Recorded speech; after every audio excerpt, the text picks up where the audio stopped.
Si Angela Cruz ay laki sa isang mahirap na pamilya.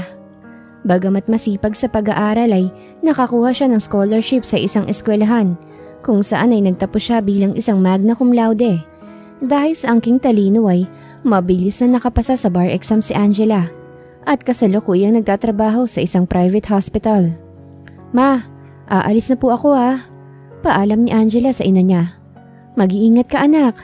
"Salamat po ma." Kasalukuyang naka-duty si Angela sa isang private hospital kung saan ay pagmamay-ari ito ng mga Suarez. Isa ang mga Suarez sa tinitingala sa larangan ng negosyo at isa lang ang ospital na pinagtatrabahuhan niya sa mga pagmamay-ari ng mga ito. "Nurse Ann, mabuti andito ka na. Kanina ka pa hinihintay ni Dr. Salvador," sabi kaagad ng nurse niyang kasama. "Bakit daw?" sagot niya rito. "Hindi ko alam basta ang sabi niya pag dumating ka, pumunta ka raw kaagad sa office niya." Ganun ba? O sige, salamat." Tumalikod na si Angela sa kasama niya at binaybay ang hallway papunta sa office ng head nila. Kumatok muna si Angela bago niya pinihit ang seradora. "Good morning po, Doc. Pinapatawag niya raw ako?"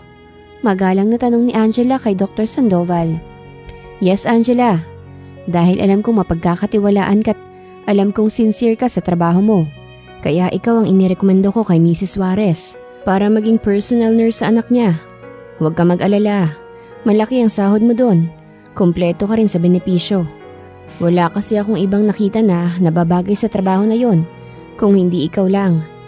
At start na bukas ay sa mansion ka na ng mga Suarez magtatrabaho." Paliwanag ni Mr. Sandoval kay Angela. Doc, ano po bang sakit nung aalagaan ko na sinasabi mo?" tanong ni Angela. "Si Mr. Hayes ay isang bulag. Kaya kumuha ang ina niya ng personal na nurse dahil walang mag-aalaga dito kung nasa opisina si Mrs. Suarez." Okay po, Doc. Pwede na ho ba akong umalis?" Tumangulang si Dr. Sandoval kaya lumabas na ng opisina si Angela. Pag uwi niya ng hapon ay kaagad niyang binalita sa ina niya tungkol sa pagiging personal nurse sa anak ng may-ari ng ospital kung saan siya nagtatrabaho. "Okay lang naman sa akin, anak. Huwag mo kaming alalahanin ng tatay mo. Dumalaw ka na lang rito kung may day off ka. Basta mag-iingat ka ron." Paalala ng ina ni Angela sa kanya. "Maraming salamat, ma." Niyakap niya munang ina bago siya pumasok sa kwarto niya. Kinabukasan ay nakaredy na ang mga dadalhin ni Angela at naghihintay na lang siya sa susundo sa kanya. "Wala ka na bang nakalimutan, anak? Baka may nakalimutan ka pa?" sabi ng ina niya nang lumapit ito sa kanya. "Wala na po, ma. Nadala ko na po ang lahat ng kakailanganin ko." Nakangiti niyang sagot sa ina. "O paano, maiwan na kita rito ha? Basta wag mo kalimutan ang bilin ko sa'yo." Ngumiti lang si Angela sa ina niya, saka ito umalis. Hindi nagtagal ay dumating na ang sundo niya. Ang driver nang nagpasok ng mga gamit niya sa kotse. Pagkatapos ipasok lahat ay saka pa lang siya sumakay kasama ang driver. Habang nasa biyahe ay naisipan ni Angela na magtanong sa driver tungkol sa aalagaan niya. Manong, pwede po ba akong magtanong?" Kausap niya sa driver.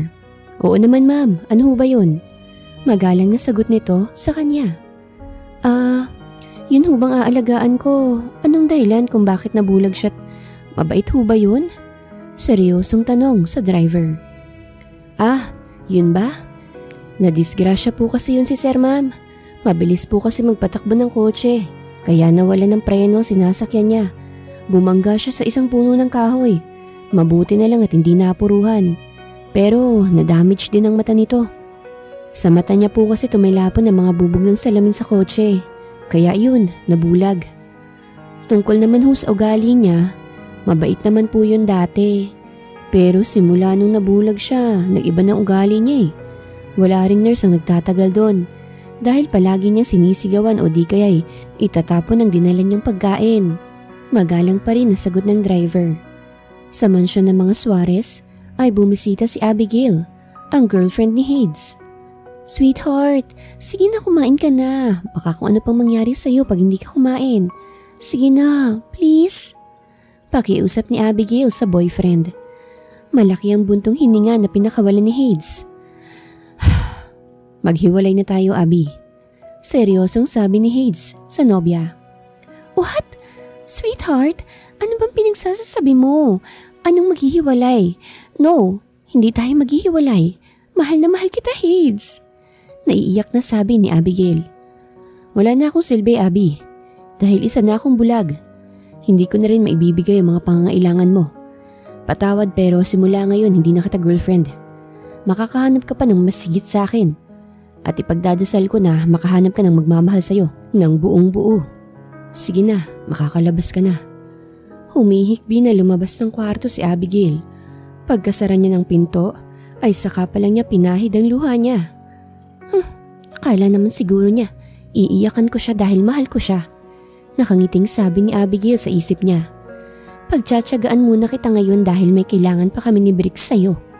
Pag nakuha na namin yun, saka na kita iiwan ng lubusan. Wala ka na rin namang silbi. Nakangiting umalis si Abigail sa mansyon ng mga Suarez. Pag alis niya, ay siya ring dating ni na Angela sa mansyon. Inilibot ni Angela ang paningin niya sa buong paligid. Halos malaglag ang panga niya sa ganda ng nakikita niya sa buong mansyon. Hindi lang pala basta mayaman, napakayaman pala talaga. Bulong ni Angela sa isip. Sumunod po kayo sa akin, ma'am. Dinig niyang sabi ng driver kaya mabilis siyang sumunod dito. Kung namangha siya sa labas dahil sa ganda, mas lalo pa siyang namangha nang nakapasok na siya sa loob. Maupo muna kayo, ma'am. Pupuntahan ko lang si Ma'am Tanya para ipaalam na andito ka na. Baling ng driver sa kanya. Sige po. Umalis na ang driver habang si Angela ay naaaliw sa mga mamahaling mga gamit at nagagandahang mga painting na nakasabit. Hindi nagtagal ay dumating na ang driver at may kasama itong medyo may katandaan na babae. Sa tingin niya ay kasing edad lang ito ng nanay niya. Magandang umaga po. Bati ni Angela sa babae. Magandang umaga rin sa iyo, iha. Maupo ka. Umupo sa upuan si Angela nakatapat din ng upuan ni Ma'am Tanya. Ikaw palang inirekomenda ni Dr. Sandoval sa akin. Ako pala si Tanya. Ako ang ina ng aalagaan mo. Sana matagalan mo siya, iha. Dahil nakailang hire na ako ng nurse, pero walang tumatagal sa anak ko. Malungkot na sabi ni Tanya. Sa abot po ng aking makakaya, ma, may gagawin ko po. Kung ano man ang tungkulin na sinumpaan ko. Sana nga po ay makakaya ko siyang tagalan. Sagot ni Angela kay Tanya. Maraming salamat, iha. Paul, pakihatid ang gamit ni Angela sa guest room. Huwag kang mahiya dito, iha. Salamat ho. Nakangiting sabi ni Angela. You're welcome, iha. Maiwan na muna kita at pupuntahan ko lang si Hade sa kwarto niya. Sige po, ma'am. Umalis na si Tanya habang si Angela ay sumunod na rin kay Paul sa guest room. Ma'am, ilang ulit ko bang sasabihin na pabayaan niyo na ako? Galit na sabi ni Hade sa ina. Mula nang mabulag ito, palagi na itong nakasigaw na animoy, palaging may kagalit. Naiintindihan naman ni Tanya ang anak niya. Alam niya kung gaano kasakit para sa anak niya na hindi na siya makakita pa. Wala ka nang magagawa, son. Andito ng personal nurse mo sa bahay. Sa ayaw mo at sa gusto mo, ay siya nang mag-aalaga sa'yo. May diin na sabi ni Tanya sa anak, bago niya ito iniwan sa kwarto niya. Matapos mailagay sa aparador ang mga gamit ni Angela, ay naligo muna siya, bago niya hinanda ang mga gagamitin niya para sa pagsuri niya sa anak ni Tanya. Ito po, ma'am, ang kwarto ni Senyorito Hades. Ikaw na lang po ang pumasok. Baka mabugahan pa ako ng masamang hangin. Natatawang sabi ni Maring. Ito lang ang pinagkakatiwalaan ni Tanya sa lahat ng mga katulong niya. Sige, salamat sa pagsama sa akin dito, ha. Pasalamat ni Angela kay Maring. Umalis na ang katulong, kaya si Angela na lang ang pumasok. Pagpasok niya sa loob ay inilibot niya munang tingin niya sa buong kwarto bago niya tiningnan ng aalagaan niya. Muntik pang matawa si Angela sa mukha ng aalagaan niya. Ang haba kasi ng balbas nito na animoy 1 taon nang hindi nagamitan ng shaver. Sino ka? Ang malalim na boses ni Hades ang nagpagitla kay Angela sa kinatatayuan niya. Ako ho ang bagong mong nurse. Simula ngayon ako magpapakain at magpapaligo sa'yo. Kumusta ka na, Sir Hades? Malumanay na tanong ni Angela. Get out of my room. Now! Sigaw ni Hades kaya napatakip si Angela sa tenga niya. Pwede ba? Huwag kang sumigaw. Ang sakit mo sa tenga eh. Kung kanina ay mahinhin magsalita si Angela, ngayon ay hindi na. What? Wow! Kung gano'n naman pala, umalis ka na ngayon. Hindi ko kailangan ng tulong mo. Lumayas ka na sa pamamahay ko. Galit na ani ni Hades. Okay, lalayas ako kung yan ang gusto mo. Pero kaso, naisip kong hindi naman pala ikaw ang nagpapasahod sa akin. Malaki rin ang sahod ko rito, no? Kaya hindi ko yun sasayangin. Saka alam mo bang pinagkatiwala ka na ng mami mo sa akin? Kaya sorry ka na lang ha? Tiisin mo na lang na ako nang mag-aalaga sa'yo. Kesa naman sa iba ka pa mapunta. Baka lasunin ka pa nila. Walang gatol na sabi ni Angela. Alam mo bang ikaw pa lang ang sumasagot sa akin? Kung pwede lang kitang sakalin eh. Di sakalin mo kung mahahawakan mo ko. Huwag mo nang gamitin sa akin ang pagka-arogante mo dahil hindi yan tatalab sa akin. Anyways, ako pala si Angela. Pakilala ni Angela sa sarili niya. Pangalan mo lang ang maganda, pero masama ang ugali mo. May diin na sabi ni Hades. At least ako maganda. Ikaw para kang ermitanyong may buntot sa haba ng balbas. Ganting sabi ni Angela. Akmang babatuhin sana ni Hades si Angela nang mahawakan nito ang kamay ng lalaki. Huwag ka nang mambato, di mo rin naman kita kung saan ang babatuhin mo eh. Natatawang sabi ni Angela. Halos magngit-ngit naman sa galit si Hades dahil sa tinura ng nurse niya. Unang pagkakataon kasi na may sumabay sa kanya at hindi siya makapaniwalang kaya siyang sabayan ng babae. O sige na, maya na ulit tayo mag-away ha, papaliguan muna kita. Hinawakan ni Angela sa kamay si Hades pero mabilis na ibinato ni Hades ang kamay ng nurse niya. Huwag mong ihawak sa akin yung marumi mong kamay. Kaya kong maligo mag-isa. Bulag lang ako pero hindi ako lumpo. Galit na sabi ni Hades kaya napaangat sa kisame ang tingin ni Angela. Gusto niyang bulyawan pa sanang aalagaan niya pero pinigilan na lang niya ang sarili niya.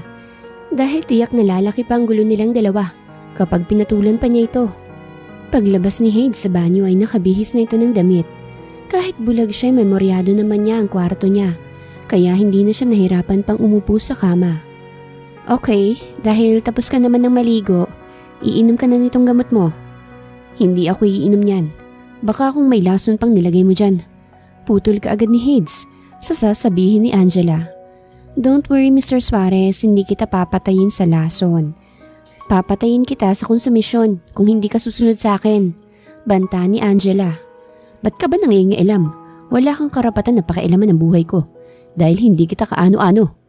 Sigaw ni Hades. May pakialam ako dahil nurse mo ko. Sa akin ka ibinili ng ina mo at cargo de konsensya ko kung ano man ang mangyayari sa'yo.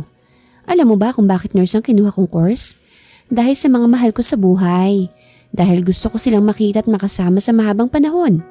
Dahil gusto ko ako ang magiging nurse nila pag nagkasakit sila. Bakit ikaw sir? Wala na bang halaga sa'yo yung ina mo? Na siyang nagsasakripisyo sa'yo mula bata hanggang lumaki ka?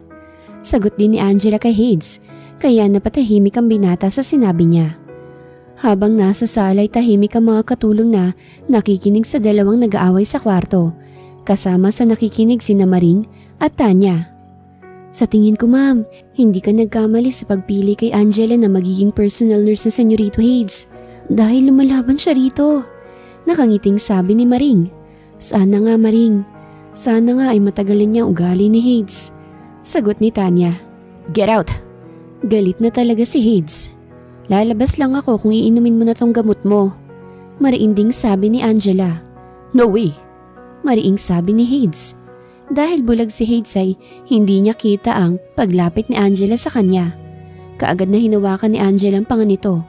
Dahil gulat ay nakaawang ang bibig ni Hades, kaya kaagad na naipasok ni Angela ang gamot sa bibig niya. At walang ano-ano na idinampi ang labi niya sa labi ni Hades, kaya napalunok nang wala sa oras ang lalaki.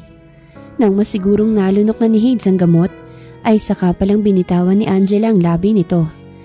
Ayan, nalunok mo na. Halik lang pala magpapalunok sa'yo sa gamot na yan eh. Bye sir, mamaya ulit ha. Natatawang sabi ni Angela. How dare you? Galit na sabi ni Hades nang makabalik siya sa wisyo. Pero wala na si Angela dahil naisara na nito ang pinto. Sa likod ng pinto ay nakasandal si Angela na nakahawak pa sa labi niya. Kainis, yun pa naman ang first kiss ko. Nabaliwala lang. Pero in fairness, ang lambot ng labi niya. Parang gusto ko pang ulitin. Pero wag na lang siguro. Baka sakalin pa ako noon. Natatawang kinakausap ni Angela ang sarili niya. Pagbaba ni Angela ay kaagad siyang sinalubong ni Tanya kung ano na ang nangyayari sa anak niya. Nakainom na po siya ng gamot. Mamaya ako na lang po magpapakain sa kanya. Paliwanag ni Angela. Maraming salamat, Iha. Sana mapaamo mo pa siya. Alam mo bang dating nagpipinta si Hades at talaga namang napakagaling niya. Pero simula nung nabulag siya, ayaw na niyang marinig mula sa kahit na kanino ang tungkol sa pagpipinta niya. Kaya todo iwas kami na hindi namin mabanggit sa kanya ang tungkol sa pagiging pintor niya. Mahabang sabi ni Tanya. Kahit ikaw po ba na ina niya ay galit siya pag binabanggit niyo ang pagiging pintor niya?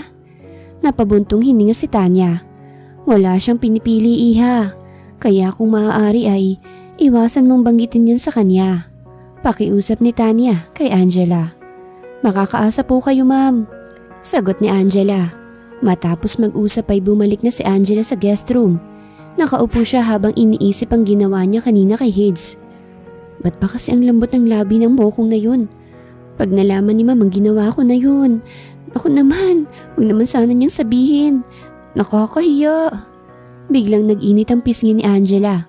Kaya tinakpan niya gamit ang kanyang kamay ang mukha niya. Baliw ka kasi, bulong ni Angela sa kanyang sarili. Sa bahay ni na Abigail ay nagplano na sila ni Briggs kung papaano makapasok sa kwarto kung saan ginagawa ni Hades ang pagpipinta. Maliban kasi kay Hades ay wala siyang ibang pinapayagan na makapasok doon maliban sa kanya. Kung si Hades ang lalapitan natin, alam natin parehas na hindi tayo makakapasok doon dahil mahigpit niyang pinagbabawal yun. Pero kung si Tita Tanya ang lalapitan natin, tsa kung papayag yun. Paliwanag ni Briggs kay Abigail. Si Briggs ay kaibigan ni Hades. Ito ang kasama niya palagi tuwing may gagawin siyang exhibit sa gawa niyang mga paintings. Pero tinalo siya nito dahil may lihim pala na relasyon si Abigail at si Briggs. At napagkasunduan ng dalawa na nakawin ang mga gawa ni Hades para ibenta sa malaking halaga. Habang nasa labas ng mansyon si Angela, ay may sasakyan na biglang dumating. Nakatingin lang siya sa sasakyan hanggang sa lumabas doon ng isang babae at isang lalaki. Halatang sopistikada ang babae dahil sa pananamit nito. Who are you? Taas kilay na tanong nito nang makalapit ito sa kinaroroonan niya. Ako po si Angela. Hindi ko tinatanong ang pangalan mo. Ang tinatanong ko kung anong ginagawa ng isang basura dito at kung papaano ka nakapasok dito. Taas kilay na tanong nito. Tumaas naman ang kilay ni Angela sa sinabi ni Abigail sa kanya. Ano ulit yung sinabi mo, miss? Ako? Basura? Ikaw naman tong trash can. Sagot din ni Angela kay Abigail. Hiyo!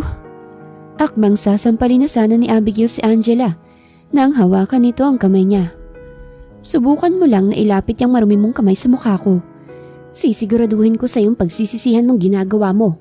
Banta ni Angela kay Abigail, kaya mabilis na binawi ni Abigail ang kamay niya kay Angela. Si Maring na nakikinig sa dalawa ay lihim na napatawa sa ginawa ni Angela. Sa wakas, nakatagpo na rin ng katapat yung bruha. Bulong ni Maring. Lihim din na napangiti si Briggs. Ngayon pa lang kasi may naglakas ng loob na patulan si Abigail at lihim siyang humanga sa babae na nasa harapan nila. Gusto niyang matawa sa reaksyon ni Abigail pero hindi na lang niya ginawa dahil alam niyang malaking gulo na naman ang mangyayari kung makikialam na naman siya. Tama na yan, pumasok na tayo. Pasensya ka na dito sa kasama ko, miss. Ngayon ka lang kasi niya nakita rito, kaya ganyan siya makitungo sa'yo. Paghingi ni Briggs ng pasensya kay Angela. Huwag ka nga humingi ng pasensya sa isang basura, Briggs. Bulyaw ni Abigail sa lalaki. Naiiling na sumunod si Briggs kay Abigail sa loob. Habang si Angela ay nilapitan ni Maring at dinala sa likod ng mansyon. Manang, sino ho ba yun? Ba't ang arte naman nun? Kala ko pa naman mabait. Mahinahong tanong ni Angela. Iyon si Ma'am Abigail, girlfriend ni Senyorito Hades yun. At yung lalaki na kasama niya, kaibigan nila yon. Sagot ni Maring kay Angela. Ganun ba? Bagay naman sila. Parehong hindi maipintang ugali. Bulong ni Angela na dinig naman ni Maring, kaya mariin itong napatawa. Alam mo bang, ikaw pa lang ang sumasagot-sagot kay Ma'am Abigail? Lahat kasi dito sa mansyon ay takot sa kanya. Kasi nga mayaman, baka ipapakulong pa kami. Pero bilib ako sa'yo ha, hindi ka ba takot sa kanya? Tanong nito sa dalaga. Ba't naman ako matatakot sa kanya? Hindi naman siya nagpapasahod sa akin no? Saka hindi ako ipinanganak para apihin lang. Nakangiting sabi ni Angela, kaya napailing si Maring sa narinig niya. Ilang araw pang dumaan hanggang sa naging buwan. Isang buwan nang inaalagaan ni Angela si Hades. Pero ganun pa rin sila. Walang araw na hindi sila nagsisigawan dahil hindi naman nagpapatalo si Angela. Ano ba tong dinala mong pagkain? Bakit ibang lasa nito? Baka nilagyan mo na to ng lason. Walang pakundangan na sabi ni Hades. Natawa naman si Angela sa sinabi ni Hades. Alam mo sir, kung balak pa kitang lasunin dapat nung una pa lang nilason na kita. Total diba gusto mo namang mamatay? Pero wala kasi yun sa isip ko. Mahal ko pa yung trabaho ko sir dahil pinili ko to. At itong gusto ng puso ko ang pagsilbihan ng mga taong nangangailangan sa tulong ko. Kaya gagawin ko ang lahat, magampanan ko lang na maayos ang pagiging personal nurse mo. Okay ba? Mahinahon na sabi ni Angela. Kaya natahimik si Hades sa narinig niya. Sige na, kumain ka na dahil ipapasyal kita sa labas ng mansyon para makalanghap ka naman ng preskong hangin. Magandang tumambay ngayon sa labas dahil maaliwalas ang langit. Para namang isang bata si Hades na sumunod sa gusto ni Angela. Pagkatapos nitong kumain ay inaya na ni Angela si Hades sa labas. Hindi naman tumutol ang lalaki sa gusto niya.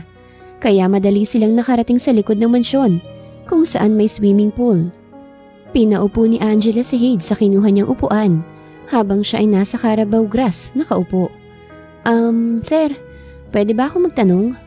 Pukaw ni Angela sa atensyon ni Hades. Ano yun? Sagot ni Hades habang ninanamnam ang hangin na lumalapat sa balat niya. Huwag ka sanang magagalit ha. Sabi kasi ni Ma'am Tanya, nagpipinta ka raw dati. Mahinang sabi ni Angela. Napabuntong hininga si Hades bago sinagot si Angela. Naalala na naman kasi niya ang dahilan kung bakit siya nabulag, kung bakit siya nabangga. Ayoko sanang pag-usapan ng tungkol sa pagiging pintor ko dahil bumabalik sa akin ang lahat ng mga pangyayari na siyang dahilan kung bakit ako naging ganito ngayon. Sagot ni Hades kay Angela. Wala akong ibang gusto noon kundi ang magpinta para magkaroon ako ng sarili kong pera, para may maibigay ako sa luho ni Abigail. Kahit may dinaramdam ako ay nagpipinta pa rin ako para sa mahal ko. Pero hindi ko alam, ito rin palang dahilan para mawalan ako ng gana sa pagpipinta. Gusto ko na sana siyang yayain noon na magpakasal, kaya sinorpresa ko siya sa bahay nila. Pero hindi ko alam na ako palang masusurpresa. Dahil nadatnan ko sila mismo sa kama na nagtatalik. Napakasakit para sa akin ang makita mismo ng mga mata ko ang ginagawa niyang panluloko sa akin. Parang gumuho ang mundo ko. Malungkot na sagot ni Hades. Si Angela na nakikinig ay ramdam niya ang sakit sa tono ng pananalita ni Hades. Kaagad na nakaramdam siya ng awa para dito. Sinabi mo na ba sa kanya na alam mo nang ginagawa niya? Kilala mo ba yung lalaki? Napabuntong hininga ulit si Hades. Kilalang kilala. Dahil siyang kasama ko kahit saan ako magpunta. Kung saan may exhibit ako sa mga gawa kong paintings ay kasama ko siya.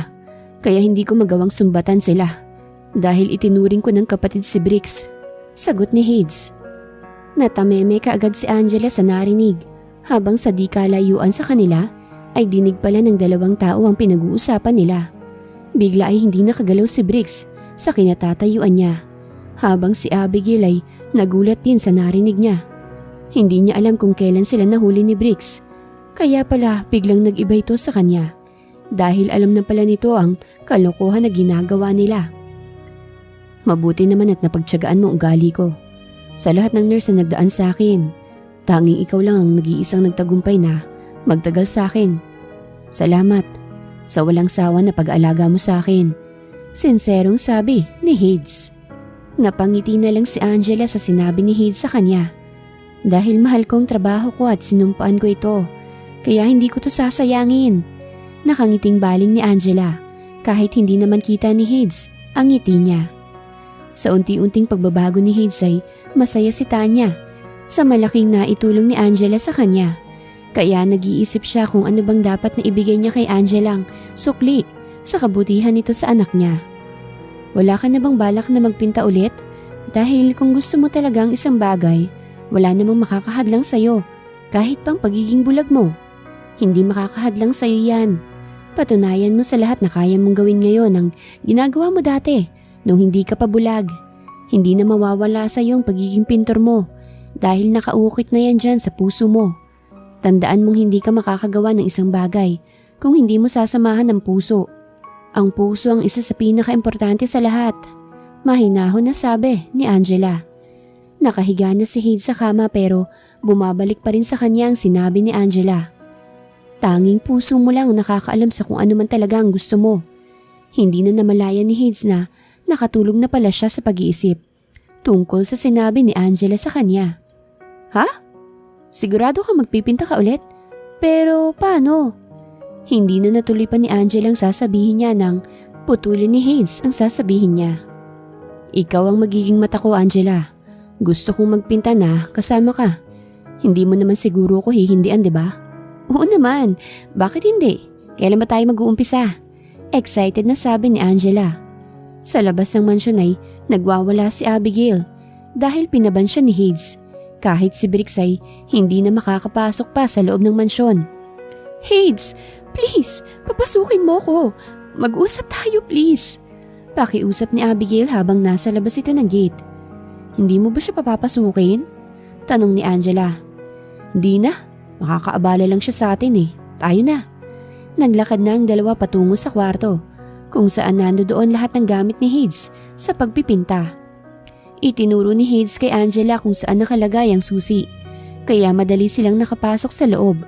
Walang ibang nakikita si Angela sa loob kundi ang mga gawa ni Hades na nakasabit sa dingding. Sobrang pagkamangha ang namutawi sa mukha ni Angela. Sa buong buhay niya, ay ngayon lang siya nakakita sa personal ng ganun kagandang mga paintings. Memoryado na ni Hades ang buong kwarto, kaya hindi na siya nahirapan pang umupo sa dati niyang upuan. Matagal din siyang hindi nagpinta pero hindi yun hadlang para makalimutan niya ang dating ginagawa niya. Kinuha ni Angela ang lahat ng gamit ni Hades at isa-isa itong ibinigay sa kanya. Pinangalanan ni Hades ang bawat mahawakan niya para mabilis itong mamemorya ni Angela. Nakaharap na sa paintboard si Hades habang nasa tabi naman niya si Angela. Pwede mo bang i-describe sa akin ang mukha mo? Ikaw muna ang unang ipipinta ko. Hindi ka agad nakakibo si Angela sa narinig. Angela, andyan ka pa ba? Oo. Andito lang naman ako sa tabi mo. Mahinang sagot ni Angela. Medyo may pagkabilugan ng mukha ko. Pag-uumpisa ni Angela. Tahimik lang si Hades habang nakikinig kay Angela na nagsasalita. Unti-unting humulma ang mukha ni Angela sa paintboard na ikinamangha naman ng dalaga. Ang ganda. Bulong ng dalaga pero hindi nakalagpas sa pandinig ni Hades.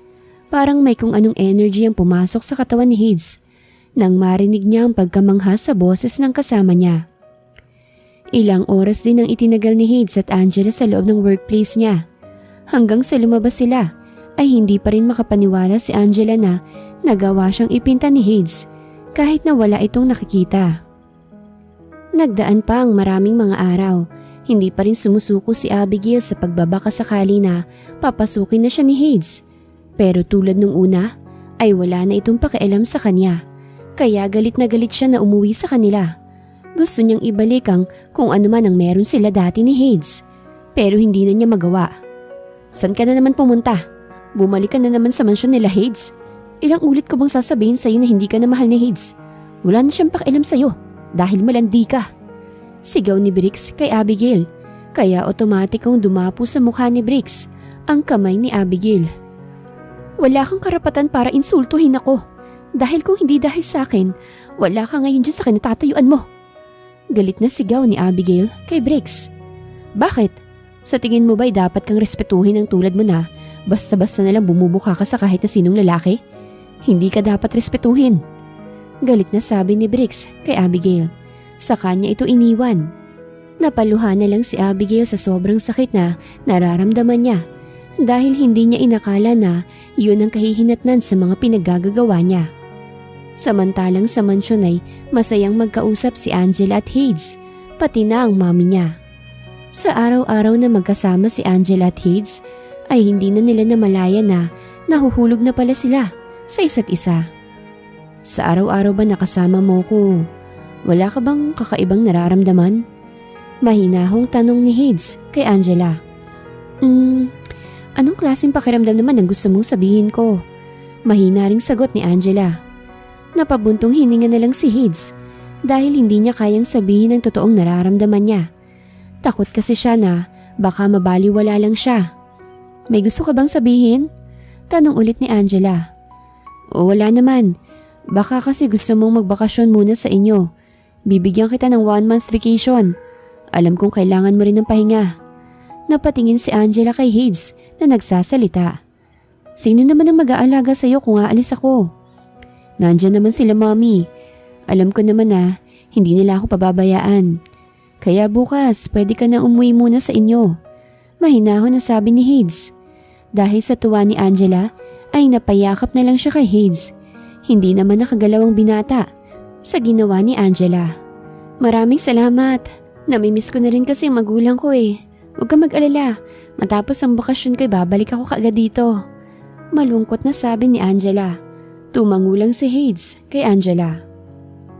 Kinabukasan ay nagpaalam na si Angela kay Tanya at sa mga katulong na naging kaibigan niya. Mag-iingat ka iha ha. Bago ko makalimutan, ito palang sahod mo sa buwan na to. May bonus ka na rin dyan. Dahil yan sa pag-aalaga mo sa anak ko. Kung matapos ang bakasyon mo ay bumalik ka kaagad dito, ha? Oo naman po. Sige po, aalis na po ako. Tuluyan ang lumabas ng mansyon si Angela. Si Hades ay hindi na nagpakita pa kay Angela dahil siguradong pag nakita pa siya ay masasaktan lang siya sa pag-alis nito. 1 linggo na mula nang umalis si Angela sa mansyon. 1 linggo na rin na matamlay siya. Aminin man niya o hindi, ay namimiss na niya si Hades. Kamusta na kaya siya ngayon? Sana maayos siyang nakakakain. Napabuntong hininga na lang siya sa naiisip niya. Nababaliw na yata ako nito ah. Reklamo niya sa kanyang isip. Really? Son, magpapa-opera ka na? Oh God, thank you.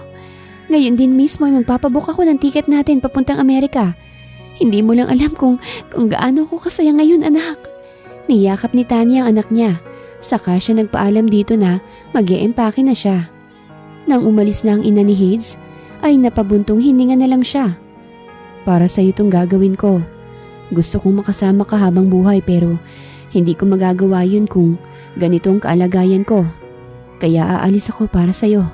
At pagbalik ko, bubuo ako ng pamilya kasama ka. Bulong ni Hades sa isip niya. May problema ka ba anak? Ilang araw ka nang matamlay.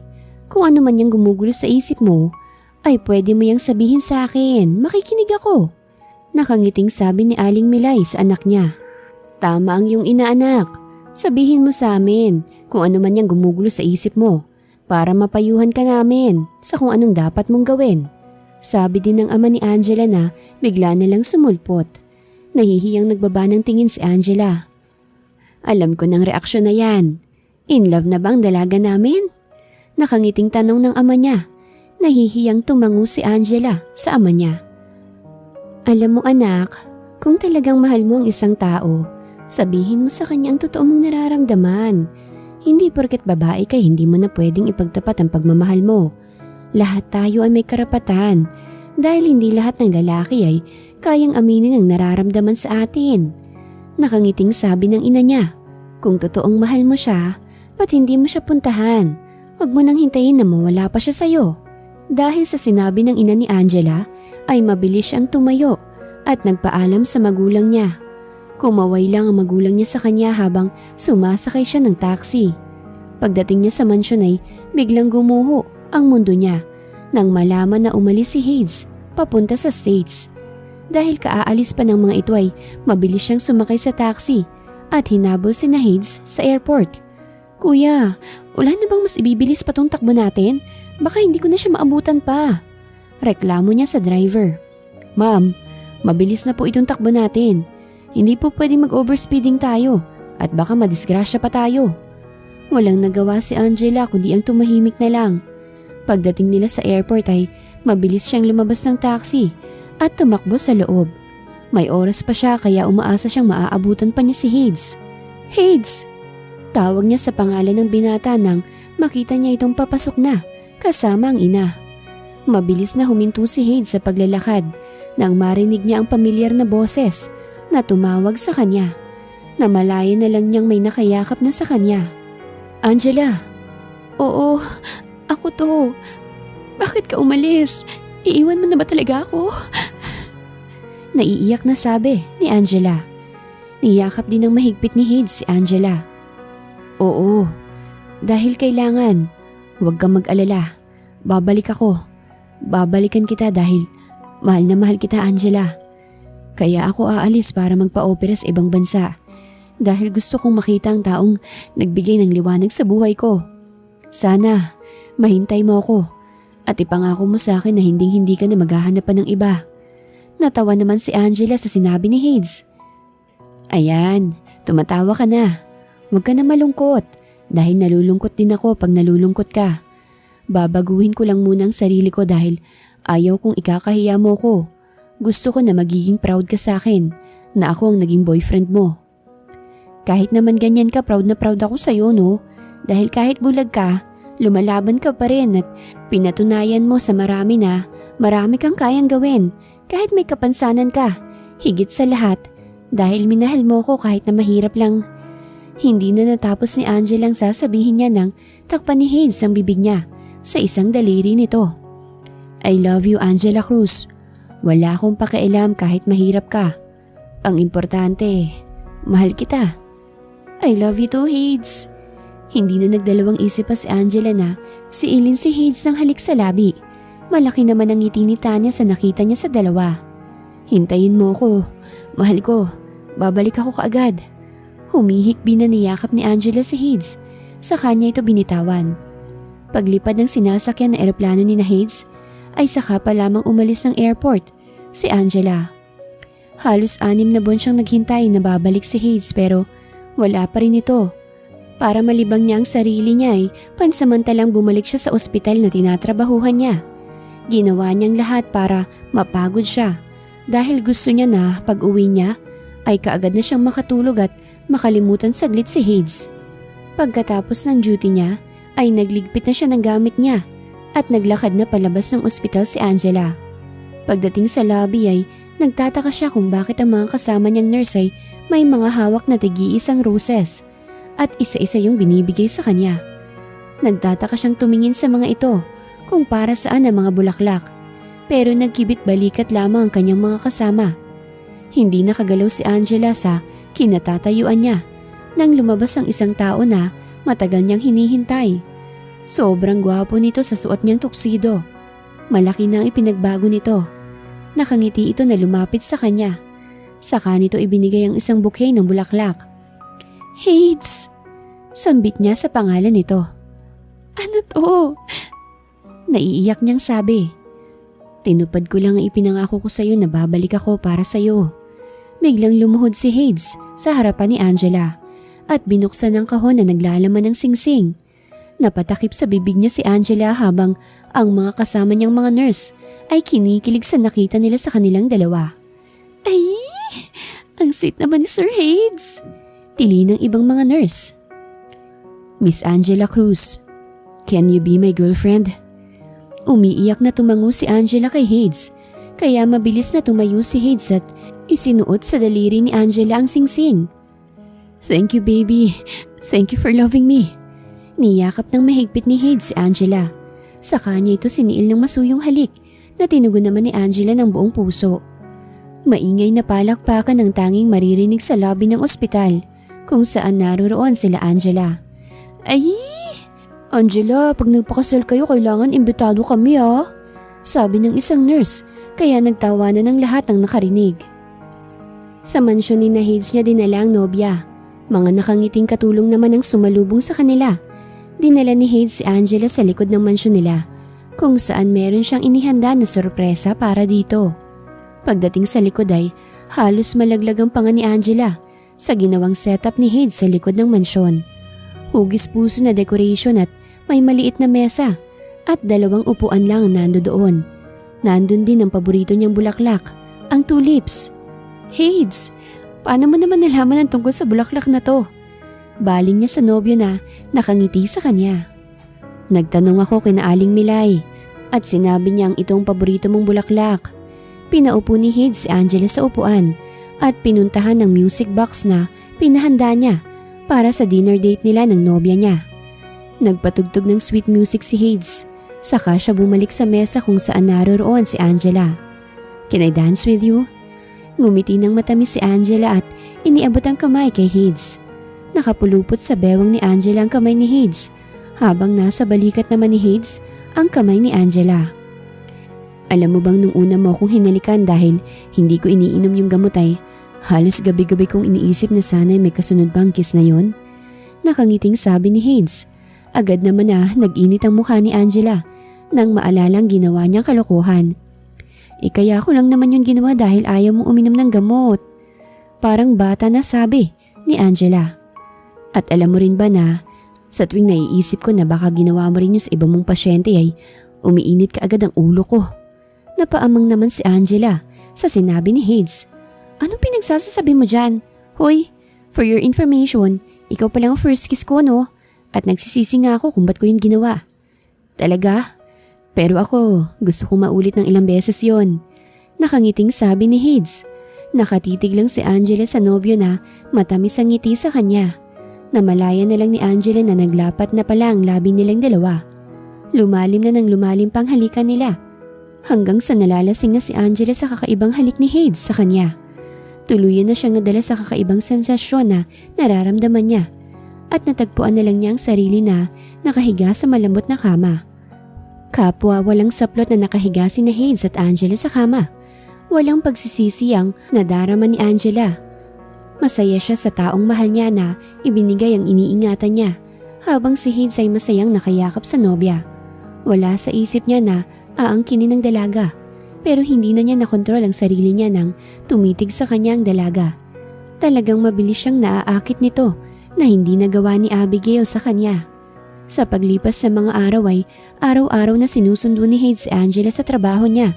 Sa madaling salita, hatid sundo niya ito. "San ba kasi ang punta natin?" reklamo ni Angela sa nobyo. "May date tayo ngayon kaya wag ka na maingay," sagot ni Hades sa nobya. Ilang araw nang mainit ang ulo ni Angela na hindi niya alam kung bakit ganun ang nararamdaman niya.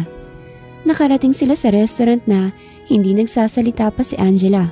Matapos siyang pagbuksan ni Hades ng pinto, ay nauna na siyang naglakad. Nagtaka rin si Hades sa biglang pagbabago ni Angela. Ilang araw na kasi itong malamig sa kanya, ni ayaw na nitong magpahalik sa kanya. Pagpasok sa loob kung saan ang mami niya ay naghihintay sa kanila, ay nakita niyang dalaga na nakikipagtawanan sa mami niya. Naiiling na lumapit siya sa dalawa. "Kamusta ka naman, iha? Balita ko, na-promote ka na." Nakangiting tanong ni Tanya. Yes po, tita. Kanina ko pa rin din po nalaman. At dahil dyan, i-celebrate natin ang pagka-promote mo. Sakto at andito nang in-order ko para sa atin." Halos maglaway si Angela sa mga pagkain na nasa harapan niya. Akmang lalagyan pa sana ni Hades ang plato ni Angela ng pagkain at ulam nang hawakan ni Angela ang kamay niya. "Ayoko niyan, itong gusto ko." Turo niya sa kare-kare na hindi naman niya gusto noon dahil sa may mani ito. Hindi na hinintay pa ni Angela na ikuha siya ni Hades sa gusto niya. Siya na mismo ang nagsandok sa gusto niyang kainin. "Babe, di ba dati ayaw mo sa kare-kare?" Puna ni Hades sa nobya. "Hindi ko rin alam eh. Basta, gustong gusto ko na to ngayon. Pag uwi natin mamaya mag-takeout pa tayo nito ha. Gusto kong may baon ako nito sa bahay." Parang bata na sabi ni Angela. Nakatitig lang ang ginang sa dalaga na sarap sa kinakain niya. Iha, gusto ko lang magtanong. Wag mo lang masamain ang itatanong ko sa'yo." "Sige po tita, ano ho ba yon?" Sagot niya habang kumakain pa rin siya. "Dinalaw ka na ba ng kabuanan mo ngayong buwan?" Umiiling-iling si Angela. Pareho namang nakatingin sa kanya si Hades at ang mami niya. Lumawak naman ang ngiti ng ginang na nakatingin kay Hades habang nagtataka naman si Angela sa reaksyon ng dalawa. Pero nang mapagtanto niya ang isinagot niya, ay kaagad din siyang napahinto sa pagkain. "Bilisan niyo nang kumain, babalik tayo ng ospital ngayon." Mabilis na tinapos nilang pagkain para makaalis na sila. Pagdating sa ospital ay dinala ng ginang si Angela sa OB-GYN para matingnan ito kung totoo ba ang hinala niya sa dalaga. Kaagad din naman na inasikaso si Angela ng doktor. Excited na kinakabuhan si Angela sa resulta. Ganon din si Hades. Kahit ang ginang ay nagpalakad-lakad lang sa loob ng kwarto kung saan naroroon si Angela. Ba't ang tagal naman ng result sa test niya? Reklamo ni Hades, kaya natawa ang mami niya sa kanya. Huminahon ka muna, son. Hindi pa nakasagot si Hades nang bumukas na ang pinto at pumasok mula doon ang doktor na sumuri kay Angela. Dok, ano ng resulta? Kinakabahan na tanong ni Hades. Mas excited pa siya kesa kay Angela. Ayon sa test na ginawa namin kay Miss Cruz ay 2 buwan na siyang buntis. Congratulations! Nakangiting sabi ng doktor. Hindi na napigilan pa ni Hades ang sarili at napatalo na ito sa tuwa. Habang si Angela naman ay halo-halo ng nararamdaman niya. Niyakap ng mahigpit ni Hades ang nobya. Sa kanya pinatakan ng halikang noon ito. Matapos mag-usap si Tanya at ng doktor, ay lumabas na ito sa kwarto. Masayang binati ni Tanya ang anak niya at si Angela. Sobrang saya niya na sa wakas ay may apo na siya sa dalawa na talagang una pa lang ay gusto na niya si Angela para sa kanyang anak. Ilang araw lang mula nang malaman ni Hades na buntis ang nobya, ay nagpasya siya at ang kanyang mami na mamanhika na sa kanyang nobya. Malugod naman na tinanggap si Tanya at Hades ng mga magulang ni Angela. Kaya naging madali ang pag-uusap nila tungkol sa kasal nilang dalawa. 1 buwan lang itinagal ay tuluyan ng ikinasal sina Hades at Angela. At kasama sa imbitado sina Briggs at Abigail na nagsasama na rin sa iisang bahay. Congratulations anak, Hades! Bati ng magulang ni Angela sa kanila. Salamat po ma. Sabay na sagot ni Hades at Angela. Congratulations iha, son! Masayang bati ni Tanya sa dalawang mag-asawa. Maraming salamat mom. Nakangiting sagot ni Hades. Napuno ng pagbati sina Hades at Angela sa mga kasamahan niya sa ospital. Kasama na doon si Dr. Sandoval na siyang nagrekomenda kay Angela kay Tanya para maging personal nurse ng anak nito. Nakayakap habang nakapatong sa balikat ni Angela ang mukha ni Hades. Sabay nilang pinanonood ang mga fireworks na ipinasadya talaga ni Hades para sa asawa niya. Pagkamangha at sayang nararamdaman ni Angela nang makita ang huling fireworks na humulmang mga letrang "Thank you for loving me." Maraming salamat sa ginawa mong pag-iintindi sa ugali ko, wife. Hindi siguro naging ganito ang buhay ko ngayon kundi dahil sa'yo. Kung hindi lang dahil sa tiyaga mo sa akin. Malambing na sabi ni Hades. Hindi rin naman siguro ako naging ganito kung di dahil sa'yo. Kaya patas tayo. Natatawang sabi ni Angela. Mabilis lang na nagdaan ang mga araw at naging mga buwan. Todo alaga si Hades sa asawa niya. Lalo pat kabuanan na nito. Habang nagluluto si Hades sa request ni Angela, ay sigaw ng asawa ang umagaw sa atensyon niya. Hades! Sigaw ni Angela sa pangalan ng asawa habang nasa kwarto siya. Para namang hinabol ng aso si Hades dahil sa bilis niyang nakatakbo nang marinig ang sigaw ni Angela. Wife, what happened? Oh no! Bilisan mo na, Hades! Lalabas na si baby! Namimilipit si Angela sa sakit habang si Hades ay hindi alam kung anong uunahin niya. Hades! Ano ba? Sigaw ni Angela. Saka pa lang siya binuhat ng asawa niya. Halos takbuhin na ni Hades ang hagdanan pababa dahil sa pagkataranta niya. Pagdating sa kotse ay mabilis niyang ipinasok ang asawa niya. Siya nang naglagay sa seatbelt ni Angela. Sa kanya pinatakbo ang kotse. Halos paliparin naman ni Hades ang kotse niya. Habang nag-aalalang sinusulyapan ng asawa na namimilipit sa sakit. Nang makarating sa ospital nila, ay mabilis na inasikaso ng doktor ang asawa niya. Palakad-lakad naman si Hades sa labas ng delivery room. Magkahalong kaba at takot ang nararamdaman niya para sa kanyang mag-ina at lihim siyang nagdasal na sana ay ligtas ang asawa at anak niya. Dumating na rin ang ina niya, pati ang magulang ni Angela ay dumating na rin. Kumalma ka lang Hades. Magiging okay din ang lahat, sabi ng ama ni Angela. Halos mag-iisang oras ang itinagal ng doktor sa loob ng delivery room. Bago lumabas ang doktor, kaagad naman na sinalubong ito ni Hades. How is she, Doc? May halong takot sa boses ni Hades. She's okay, Mr. Suarez. Congratulations, lalaki ang anak mo. Nakangiting sabi ng doktor. Nakahinga naman ng maluwag si Hades, pati ang mami niya. at ang magulang ni Angela.